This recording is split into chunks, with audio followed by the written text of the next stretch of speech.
Gold hallmarking, or a certificate which talks about its purity, had so far in the country been voluntary. But now that is not the case. It is now mandatory in a move aimed at ensuring that the purity of gold and standard rates are applied to all. The government says the plan will take effect in a phased manner and will be implemented first in about 256 districts. This is how the people are responding. The government has now made it mandatory for jewelers to hallmark gold jewelry. This rule has come into effect immediately.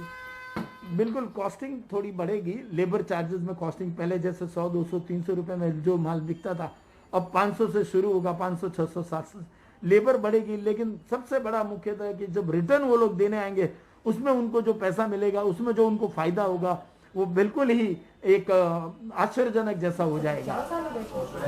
Hallmarking certifies the purity of the metal and it's done by jewelers registered under Bureau of Indian Standards. Here, jewelry is checked for its purity of gold, 22 carat, 18 carat and 14 carat. According to the government, in India, only 30% of jewelry is hallmarked. India is the second largest consumer of gold in the world. But with the new rule, hallmarking cost will go up. The new system coming in place from Monday, and plus the productivity reduces. Means suppose if I am doing 100 pieces in a day, with the new system I can do only 20 pieces per day. So automatically the revenue has to, the cost part has to be increased. It should be from 35 to minimum 100 rupees. Then only it's affordable. But customers are happy.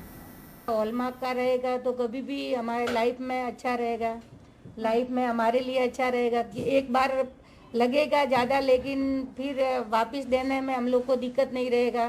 कोई दूसरी दुकान पे देंगे तो भी hallmark रहेगा तो अच्छा रहेगा. Yes, of course I'm happy because it's my safety and the money that I'm going to put now, but in future if I go to buy and sell that, I will getting a higher ROI amount of it. Small-scale jewelers with an annual turnover of up to 40 lakh rupees will be exempted from the mandatory hallmarking.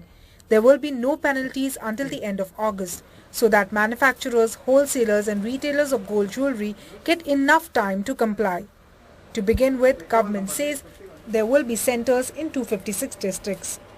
India being one of the largest consumers of gold in the world, this move will bring more accountability into the sector and the sector will be more organized. As far as the consumers are concerned, they will be sure of their product. In Mumbai, with camera person Sanjay Mandal, this is Purva Chitnis for NDTV.